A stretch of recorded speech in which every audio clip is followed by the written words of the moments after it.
Hey everyone! In less than 15 minutes, we're going to run through a whole bunch of important political ideologies together. Hard to believe?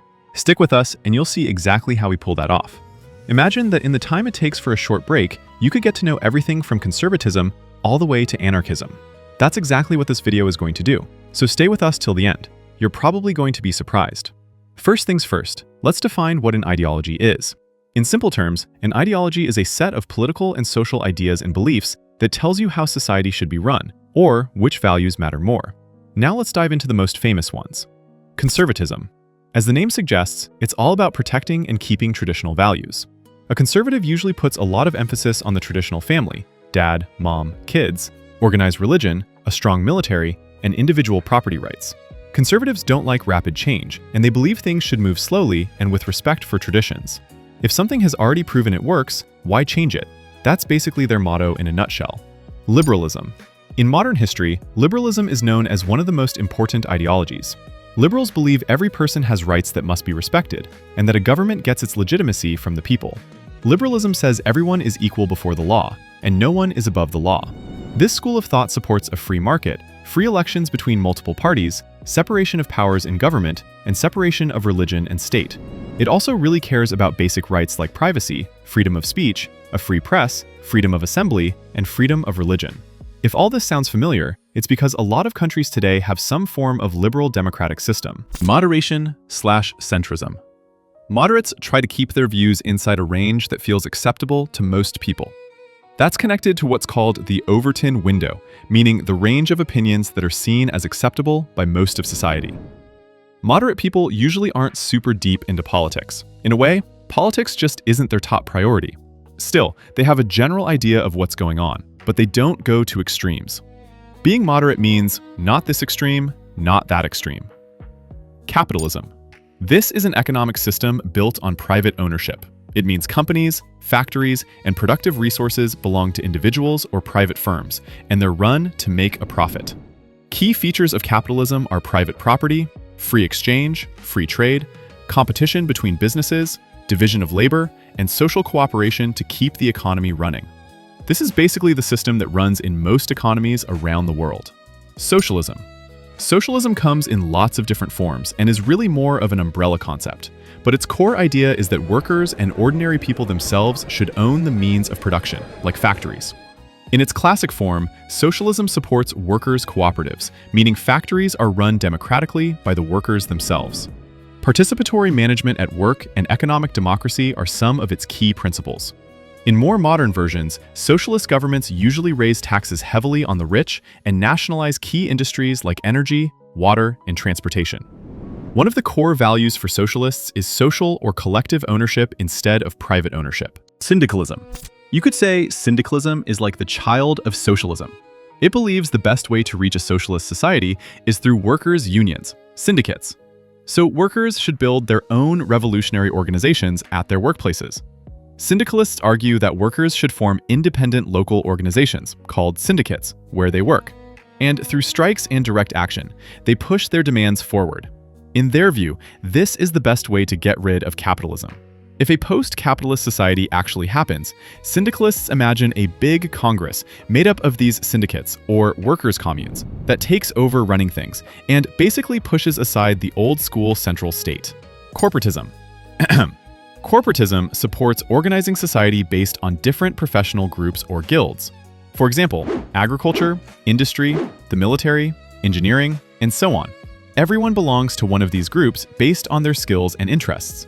In this system, representatives of workers, employers, and the state in each sector sit down, negotiate, and cooperate to keep the economy running as best as possible. They try to make decisions that benefit all the groups involved. The ideal is that neither workers nor employers get crushed. Everyone decides together. Just be careful not to confuse corporatism with a system where giant corporations dominate everything. That one is called corporatocracy, rule by corporations, and that's a different thing.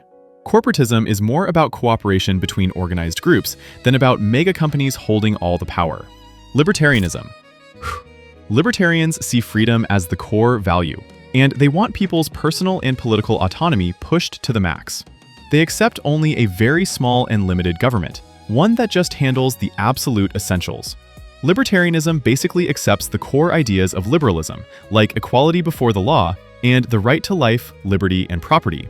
But it goes further and insists the state should interfere in people's lives as little as possible. Separatism/secessionism.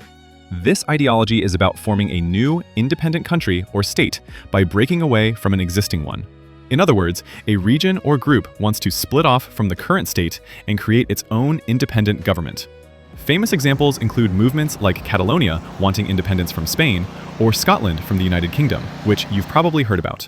So whenever you hear talk about an independence referendum or a region breaking away, know there's a separatist ideology behind it. Communism. Communism says that all the means of production, distribution, and exchange should belong to society as a whole, with no private owners. Instead of a profit and capital system, everyone should get resources based on what they need. In a true communist society, there would be no private property, no social classes, no money, and not even a state. Everyone would be on the same level. Their famous slogan is, "From each according to their ability, to each according to their need." Feminism. Feminism is about defining and securing political, economic, personal, and social equality between women and men. Feminists believe that in most societies, people have mostly listened to men's voices, and women have been treated unfairly. The goal of feminism is to fix this inequality, from fighting gender-based discrimination and violence to pushing for equal educational and job opportunities for women. In short, feminism means gender equality in all areas. Anarchism. Anarchism says the best kind of society is one without a state or central government. Anarchists want all formal power and authority structures to be removed, and they want people to live together voluntarily and autonomously. In an anarchist society, there's no such thing as the state. Instead, free and voluntary associations form between people to manage relationships and coordinate things. Individual freedom is at the highest level, and there's no one standing above people as a ruler. Environmentalism. This is a general term for a range of ideas that say nature and the environment should play a central role in political decisions. Environmentalists want the planet to stay healthy and preserved for future generations. In other words, they support any policy that benefits the planet. That includes things like more recycling, reducing pollution, cutting CO2 emissions, and protecting forests and oceans. Green politics basically means all of these ideas. Populism. Populism focuses on winning the support of ordinary people. A populist leader or movement tries to talk and act in a way that really speaks to regular people, even if elites and people in power don't like it. Populists think the will of the majority should be carried out exactly as it is. So they present themselves as the voice of ordinary people against a corrupt ruling elite. They usually split society into two groups, the innocent, ordinary people and the corrupt elites. Populism can be left-wing or right-wing. The main condition is that it claims to be a movement from the people and for the people. A lot of the time, populists talk in an anti-establishment and anti-institution way and say the current system is tricking people. Okay, we've dropped a lot of terms so far, and your head might be spinning a bit. If you've stuck with us up to this point and feel like you've actually learned something, we'd really appreciate it if you hit the like button right now. By the way, which one of these ideologies we've talked about so far do you relate to? Or which one do you find the most interesting? Definitely tell us in the comments. And if you haven't joined the channel yet, we'd be happy if you also hit subscribe and become part of our crew. All right, let's keep going with the list. Republicanism. This ideology is centered around a type of non-hereditary government. That is, it sits opposite to monarchy and kingship. In a republic, the country is seen as a public matter that belongs to all citizens, not as the personal property of a king. Leaders in a republican system usually get their positions through elections, not by inheriting a throne. So, whenever you see a system with an elected president instead of a hereditary monarch, that's some form of republicanism. Imperialism. Imperialism is the ideology of expanding a country's power beyond its own borders, generally through domination or control over other territories. That can mean directly occupying lands or controlling other countries' politics and economies from behind the scenes. Historically, many empires use imperialism to justify colonizing other regions and exploiting their resources. The goal was often to build a huge empire that stretched across continents. In those times, imperial powers would invade or pressure weaker countries to accept their rule. This could involve military invasion, forcing unequal treaties, or economic dependence. There was a time when colonialism and conquest were so common that they were seen as completely normal state policy. But today, imperialism has become a negative word, and very few people openly defend it. Its trademark feature is supporting war and expansion, and believing that stronger countries have the right to rule over weaker ones, or put them under dominance. Old-school defenders of imperialism used to justify it by saying things like, "We're bringing civilization and progress to backward countries," and that they were giving those countries things they didn't have themselves. That was the line colonial powers used to justify their control. Egalitarianism. This way of thinking emphasizes social equality and says all human beings have equal value. From this perspective, all citizens should have the same rights and opportunities, and the law should treat everyone the same way. An ideal society for egalitarians is one where no one gets special privileges just because of their race, gender, class, or wealth. Put simply, egalitarianism means justice and fairness for everyone. Transhumanism. This is a modern intellectual movement that says we humans should use technology to upgrade ourselves to a higher level. For example, stopping aging and death, or massively boosting our physical and mental abilities.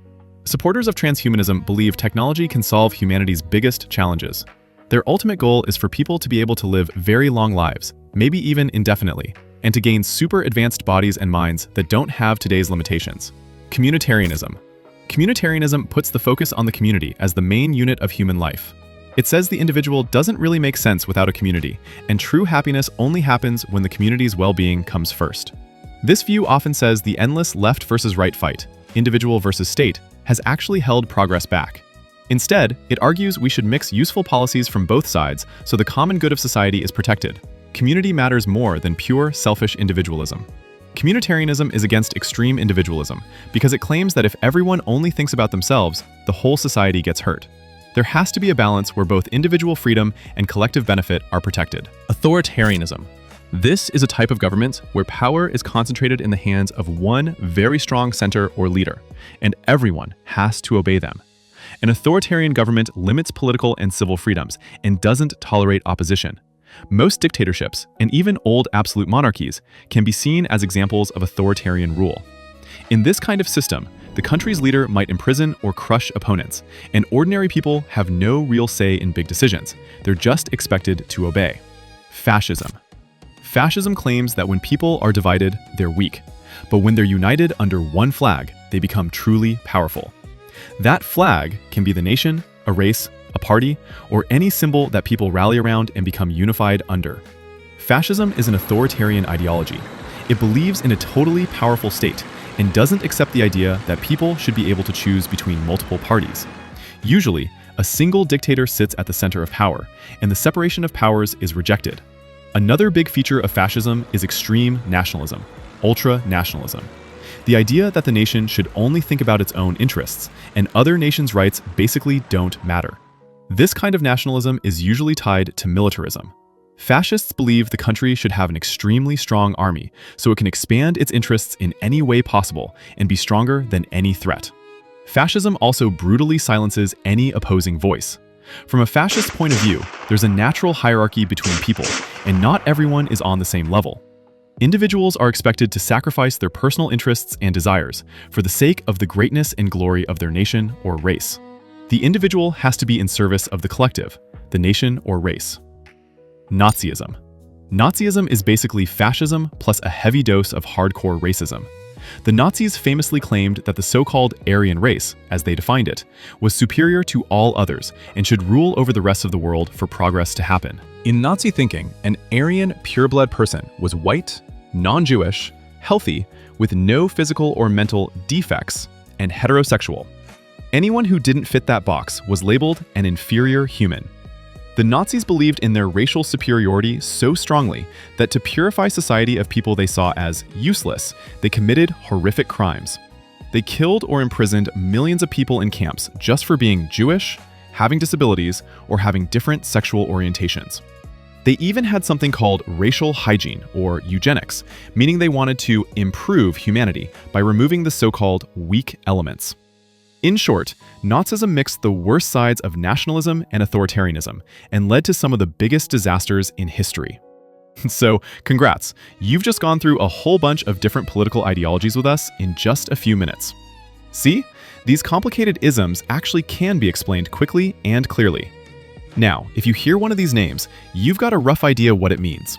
Thanks for staying with us till the end. If you liked this video, don't forget to hit like and share it with your friends so they can benefit too. We'd also love to hear your thoughts in the comments. Which ideology do you lean toward, or which ones do you think are more dangerous or more useful? And for the next videos, don't forget to subscribe so you'll know when new ones drop. Until the next video, take care of yourselves and see you soon.